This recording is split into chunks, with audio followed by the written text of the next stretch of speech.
مسلم شریف میں آگے الفاظ ہیں کہ سیدنا ابو ہریرہ کہتے ہیں کہ حضرت عمر فاروق رضی اللہ تعالیٰ عنہ مجھ سے کہا کرتے تھے کہ مجھے اپنی زندگی میں کبھی بھی نبی علیہ السلام کی طرف سے عمارت کا شوق پیدا نہیں ہوا.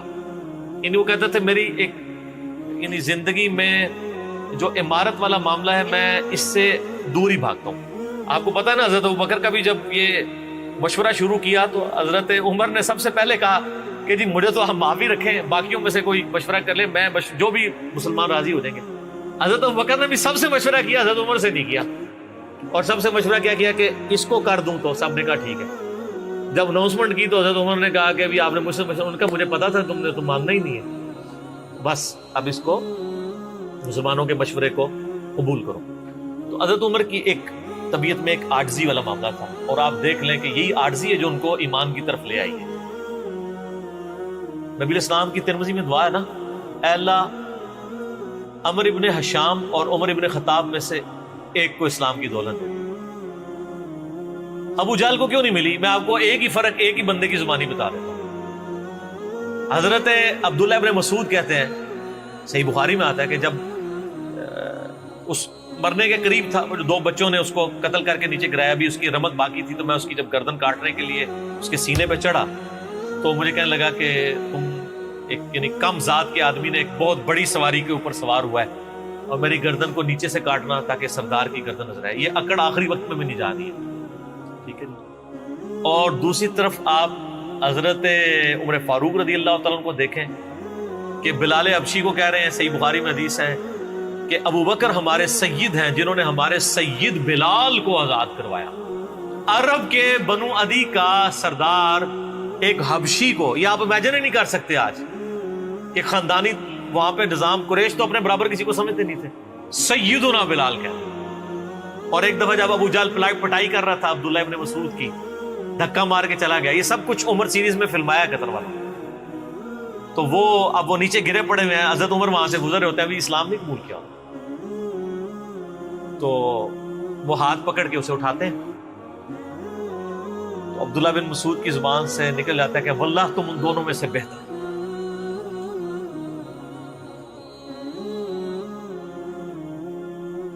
تو یعنی جو نبی علیہ السلام نے دو مانگے ہیں نا, ان میں سے تم بہتر, یعنی عاجزی ہے. یعنی ہے کافروں کی پارٹی میں اور میرے ساتھ بھی اس میں سلوک کر رہے ہیں, اور وہی ہوا, اللہ تعالیٰ نے ان کو قبول کر لیا. تو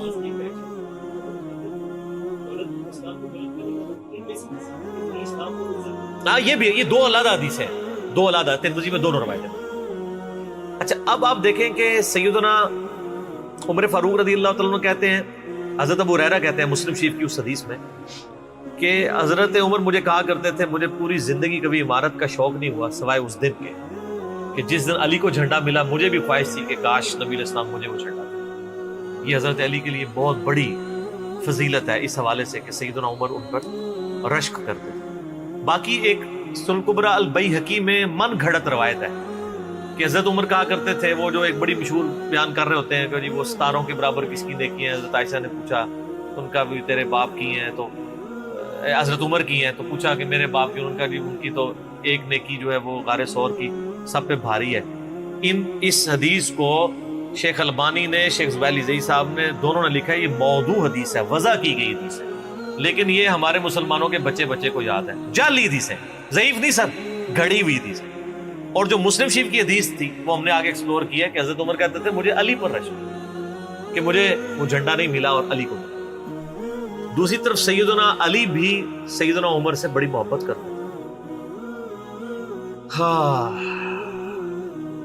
بخاری اور مسلم دونوں میں حدیث ہے, مشکات میں بھی آپ کو مل جائے گی, تیسری جلد میں, حضرت ابو بکر عمر کے فضائل کے چیپٹر میں.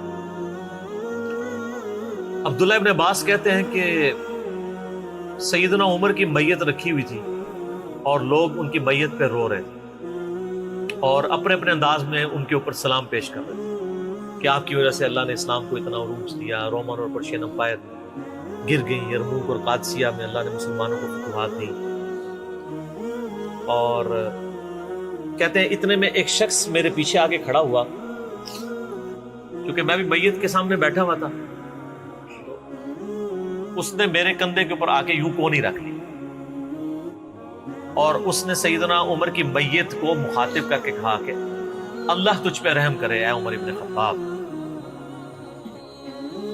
میں نے اللہ کے محبوب صلی اللہ علیہ وآلہ وسلم سے بارہا سنا تھا کہ میں ابو بکر اور عمر فلاں جگہ گئے، میں ابو بکر اور عمر داخل ہوئے، میں ابو بکر اور عمر نکلے، مجھے امید تھی کہ تم اپنے ان دو ساتھیوں کے ساتھ جا کے ملو گے۔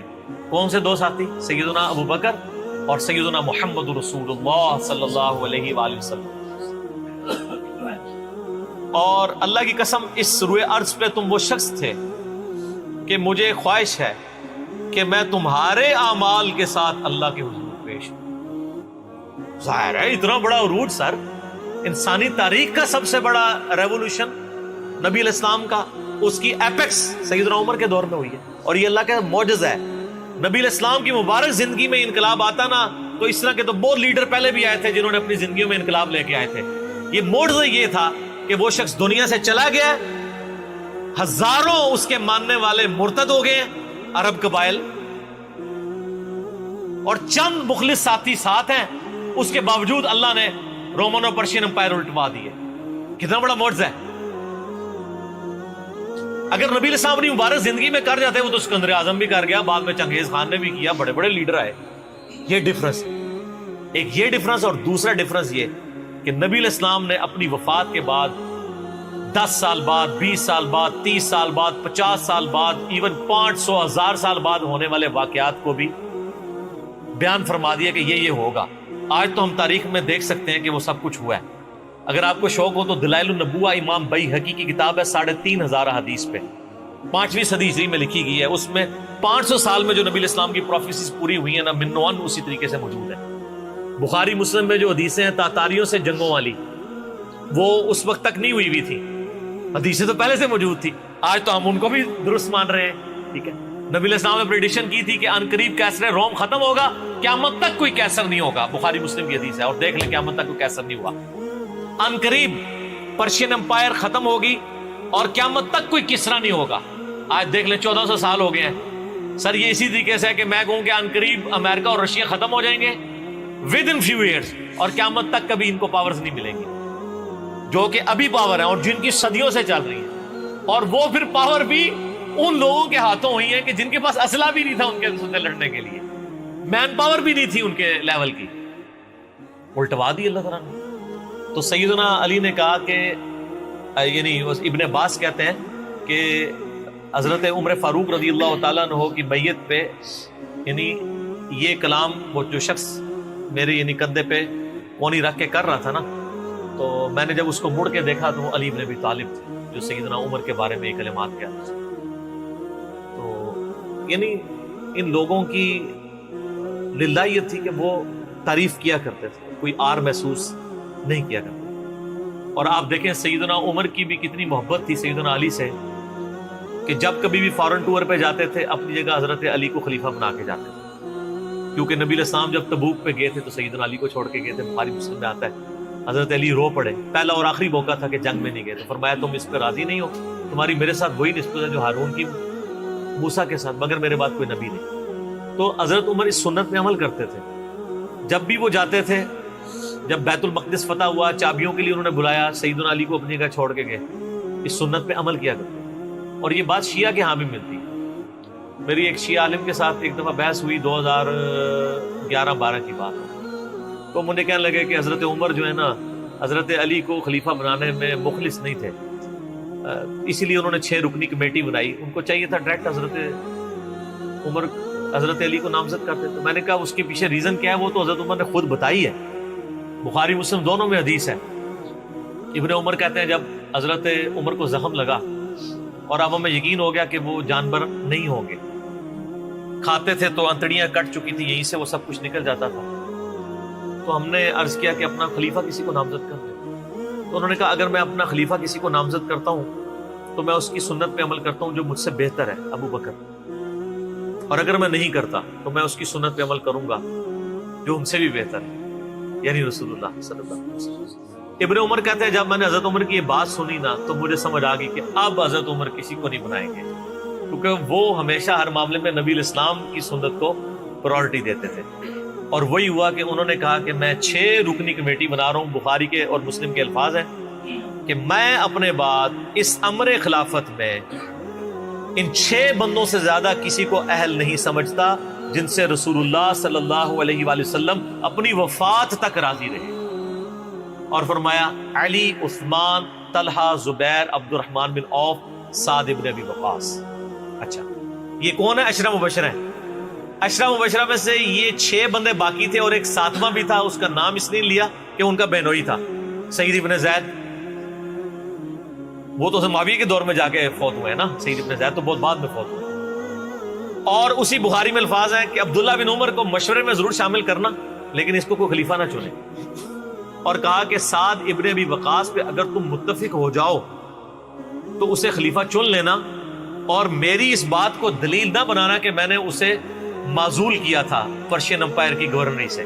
کہیں ایسا نہ ہو کہ تم اس پہ متفق اور کہو کہ اس کو تو عمر نے اتارا ہوا تھا، این ادھر رہن دو. اس 62 ایف لگ گئی ہے. یہ 62 ایف ہے جعلی چیز ہے. اسلام میں کوئی 62 ایف نہیں ہے.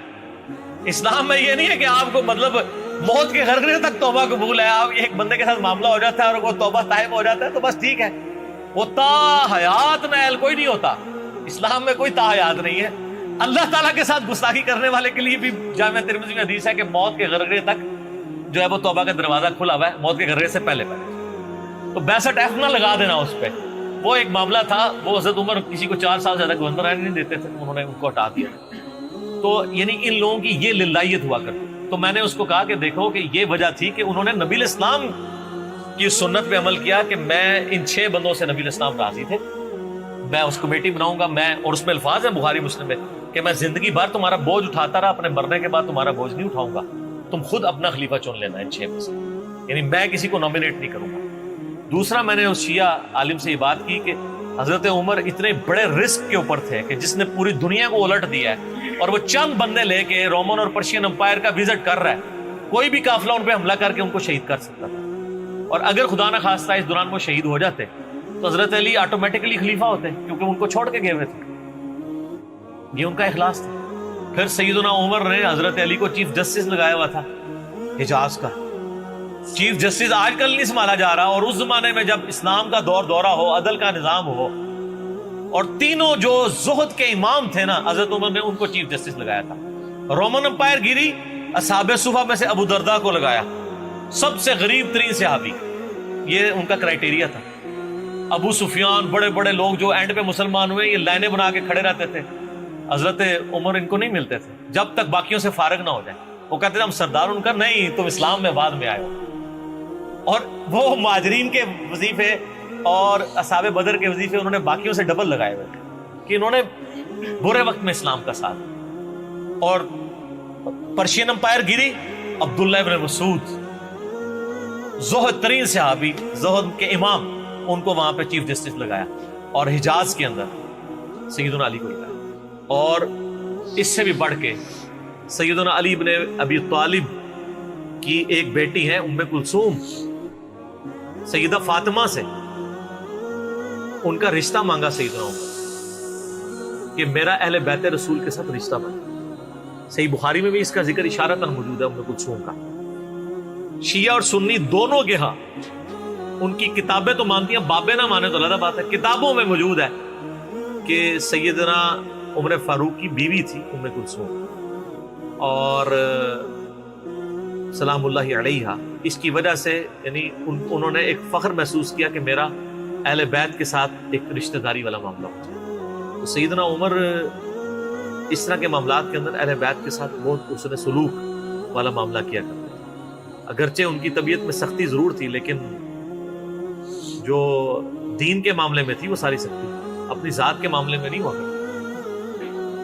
صحیح مسلم میں ایک حدیث ہے، اسی پہ میں کنکلوڈ کرتا ہوں کہ سیدنا عمر نے ایک خواب دیکھا کہ مجھے ایک مرغے نے خواب میں ٹھونگے ماری. انہوں نے پھر اگلے دن خطبہ دیا. انہوں نے کہا کہ میں نے خواب میں دیکھا ہے کہ اس طرح مجھے ایک مرغ نے چونچے ماری ہیں خواب کے اندر. میں نے اس کی تعبیر یہ کی ہے کہ عنقریب مجھے قتل کر دیا، اور اگر بائی چانس اچانک میں مار دیا جاؤں، یہ تو کسی کو نہیں پتا تھا کہ وہ ایک تقریباً 3-4 دن تک زخمی حالت میں ہوش میں رہیں گے. اچانک بھی تو مر سکتے تھے اگر گردن اتر جاتی. اگر میں اچانک مار دیا جاؤں تو تم اس امر خلافت کو ان 6 بندوں سے باہر نہ جانے دینا. صحیح مسلم میں ان 6 بندوں کے نام نہیں ہیں، لیکن بخاری میں وہ نام بھی ہیں: سیدنا علی، عثمان، طلحہ، زبیر، عبد الرحمن بن عوف اور سعد بن ابی وقاص. اور انہوں نے کنسنسس کے ساتھ پھر بعد میں سیدنا علی اور عثمان ہی بچ گئے تھے. ان میں ٹائی پڑ گئی تھی تو الٹیمیٹلی پھر حضرت عثمان کو چن لیا گیا. تو اگر میں اچانک مار دیا جاؤں تو ان 6 بندوں سے باہر کسی کو خلیفہ نہ چننا. اور مجھے پتا ہے کہ جب تم ان 6 بندوں میں سے کسی کو خلیفہ چنو گے تو کچھ لوگ تمہاری مخالفت کریں گے، اور یہ وہی لوگ ہیں جن کو میں نے اسلام کی خاطر اپنے ہاتھوں سے مارا ہوا ہے. یعنی وہ لوگ جو بالکل اینڈ پہ مسلمان ہوئے ہیں، جن سے ہم نے غزوہ بدر، خندق، احد لڑی ہوئی ہے. اب یہ اینڈ پہ مسلمان ہوئے ہیں، چونکہ وہاں پہ بھی انہوں نے حکمرانی دیکھی ہوئی ہے، تو یہاں پہ بھی ان کی خواہش یہ ہوگی کہ ان میں سے کسی کو خلیفہ چنا جائے. تو جب تم دیکھو کہ ایسے لوگ اس خلافت کے دشمن ہیں، ان 6 میں سے کسی بندے کی خلافت کی مخالفت کر رہے ہیں، تو تم سمجھ لینا کہ یہ لوگ اللہ کے دشمن، اور دوسرے الفاظ تو بڑے سخت ہیں، کافر ہیں. اب اس کی انجینئرنگ میں نہیں کرتا، وہ پھر کسی اور طرف بات چلی جائے گی. آپ میرا ریسرچ پیپر واقعہ کربلا کا حقیقی پس منظر 72 صحیح الاسناد احادیث کی روشنی میں، جس میں میں نے 200 روایتیں اکثر بخاری مسلم سے پیش کی ہیں، اس کے سٹارٹ میں نے حدیث لکھ کے پھر لکھا ہے کہ اب آئندہ صفحات میں آپ کو پتہ چلے گا کہ سیدنا عمر اسلام کا دشمن کن لوگوں کو سمجھتے تھے. اور یہی الفاظ صحیح بخاری میں عبداللہ بن عمر نے بھی استعمال کیے تھے. کس کے بارے میں کیے تھے وہ ہمارا ریسرچ پیپر. ٹھیک ہے.